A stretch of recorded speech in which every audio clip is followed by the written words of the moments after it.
of the morning, my fellow peasants. How you all doing? So as most of you know, I just got finished. Well, not fully finished because I'll be coming back and I'm doing Seath Stoners and side missions. But I just got finished playing Final Fantasy XIII again for the mainline story.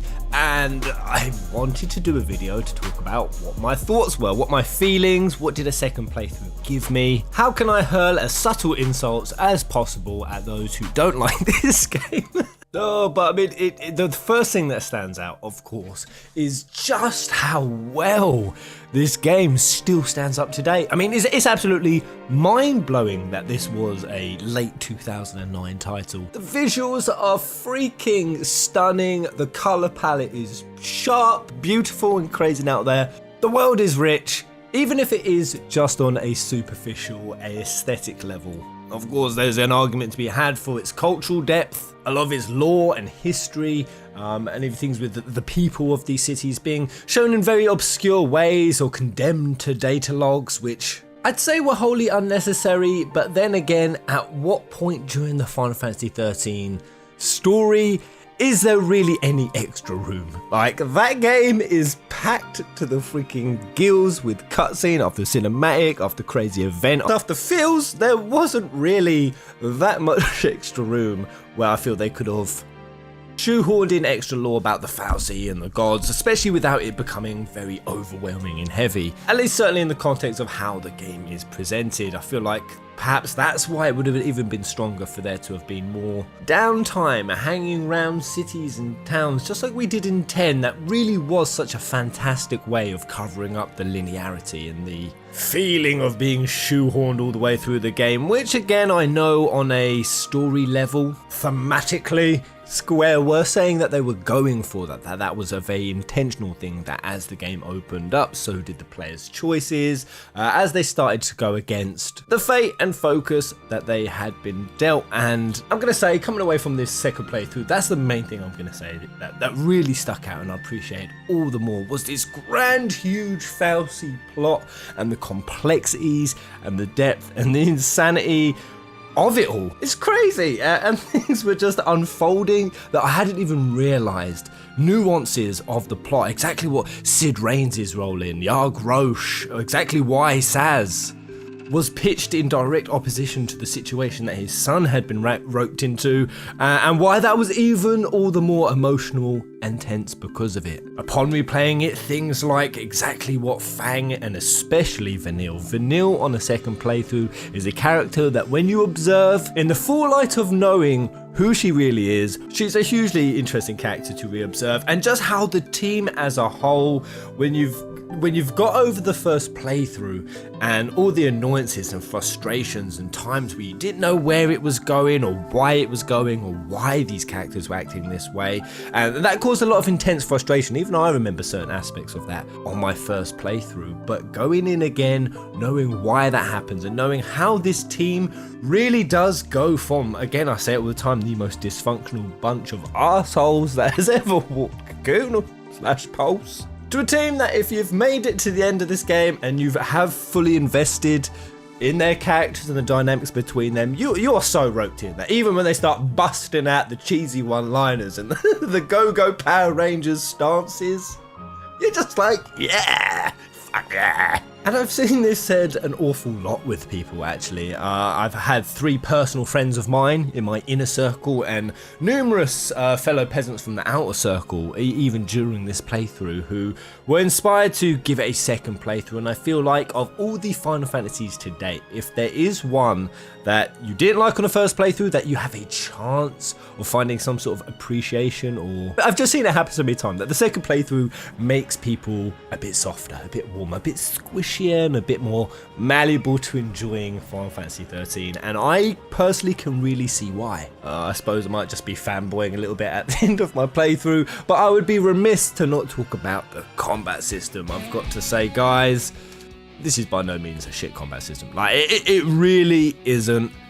It just isn't at all. I mean, the pacing on it is faster than what most of our mainline Final Fantasies have ever been. There is a complexity and depth of strategy and a pretty decent items and weapons system. You know, I suppose that could be a little bit better, the upgrading of all of that. Eidolons are still wholly a trick missed. Like, you really messed up with those Square Enix making, the one death thing again.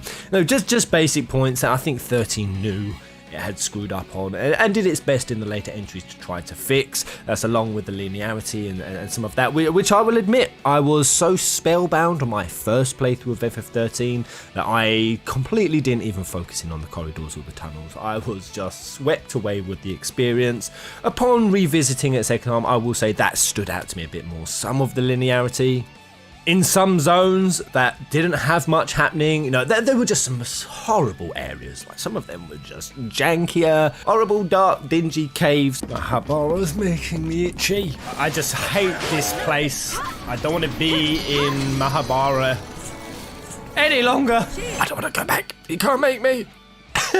But the combat system is something that it is what you make of it, and that's what really stood out to me in the second playthrough. Is I didn't go for just my standard team. Just like how I did in 13, I leveled one team, I got them super powerful, I got ahead of the level and difficulty curve, and then I just stayed kind of semi ahead of it the entire way. Not really caring about whether I was getting 5 stars or 1 star. So never really having to take a risk with sort of any of my buffing or debuffing or how I switch my paradigms. And when you play like that, you're really not feeling the mechanics of the game. You're really not feeling the pacing, and the intensity, and indeed the strategy involved in when you do try to pick up the pace, try to go for those 5 stars, and stay slightly under the leveling curve. That is when this combat system really shines as such a fun. What's that? Is that 5 star? Yay! No, 4. Boo. Boo. That's why I feel like turn-based between FF10-2, which again, that's a game that on my second playthrough I really found a joy that I certainly didn't have when I first played it. I hated that game. But I wouldn't say that is common. I'd say it's so much more common in 13. But between 10-2 and 13, I really felt turn-based combat was getting somewhere, or was getting into its next evolution, its next state. And that's why when 15 came along and kind of abandoned all of those progresses and innovations and step forwards, I got to admit, I was a little bit disappointed. I really do think there is some sort of hybrid system that lies between the turn-based we typically know and the fast-paced of action combat that everyone seems to be crazy addicted to. And while we're on Final Fantasy XV, because it is hard for me not to compare it to 15, when they're both so fresh on my mind, and the two latest kind of mainline installments that aren't an MMO. Yeah, my mind is just drawing a lot of comparisons between them. And I want to talk about that briefly, because while 13 frequently rewards us, the player, with a richness of lore and plot unfolding, and you can almost get into a groove of predicting when you're gonna be given that story reward for how much of the world or the combat system you go through, well, you switch that over to 15, where you switch plot unfolding for a simple yet beautiful expression of just immersion. Just pure immersion. One not so much based in intricate, great, falsy conspiracies and a plot so crazy that will make any blind listener's ear explode with Etro gate symbols, if you try to explain it.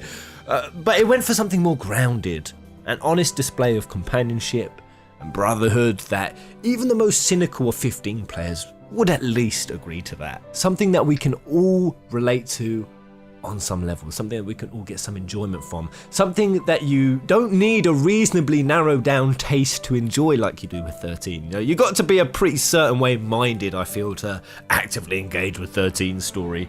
And the tipping point of 13's story becoming overbearing falls way quicker than it does for 15. In fact, you're far more likely in 15 to start demanding and asking that things get a bit more complex and crazy and testing on your mind. It feels like 13 dove way in the deep end and 15 just went for a little paddle and kind of took it very easy on the player compared to what a lot of FFs can and have been. But you know what, it has to be said that that was what 15 stated it was setting out to be. We have to give that, you know, and yet, so we have two of the newest and yet drastically different paced and structured entries in the series, and both have amazing qualities.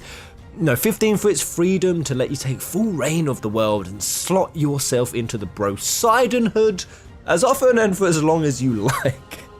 Whereas 13 is for an intensely unfolding story of characters who are constantly on the run, it never comes up for air, and it constantly has you tripping, even on a second playthrough, on new realizations all the time. Which, to be honest, replaying 13 only affirmed what I know will always be the more titillating mistress to me, and it's that kind of intensity. And I'm not ashamed to admit that if it were up to my personal tastes, me, oh boy, Final Fantasy would definitely eventually die from becoming that franchise that got too convoluted it couldn't possibly survive. Oh wait, both gave something I enjoyed, just on very different sides of a spectrum, and admittedly both sold well. So a credit that I would give to 13 and 15 is that between them, as the two kind of main latest Final Fantasies, obviously on an MMO, they reached a broader range of player tastes, I feel. At least certainly more than what two back-to-back 13s or 15-like games would have been. Now, had Square kept the game style, pacing and world format fairly similar if they hadn't have gone for as drastic a changes as they did. And can we just take a second to remember how easily this could have actually happened? Like, if Versus 13, if it had come out, still directly tied to the FNC lore, Fabula of Crystallis, and therefore its story pacing would have been more the spiritual predecessor of 13 that it was supposed to be. But while their reach and appeal might have been wider, and I love both these games, I still can't help but feel that neither hit the perfect centre mark. I think their respective scores that they both got would agree with me, even though I'm not about entirely judging bad, great or masterpiece games off the subjective views of the masses. But my instinct does tell me that there is some truth in these scores. So the truth that the success, that perfect FF, the last statue that needs pushing for the franchise to re-arise to the totalitarian, all-worshipping godhood of JRPGs that it must become. It lies somewhere in between the breadth of 15 and the depth of 13. Because Final Fantasy isn't something that just happens to you, but you as equally happen to it. It's a delicate equilibrium that, although admittedly, there was no guidebook written for Square Enix and the directors for adapting to future generations, to the technologies, the demands, I get that.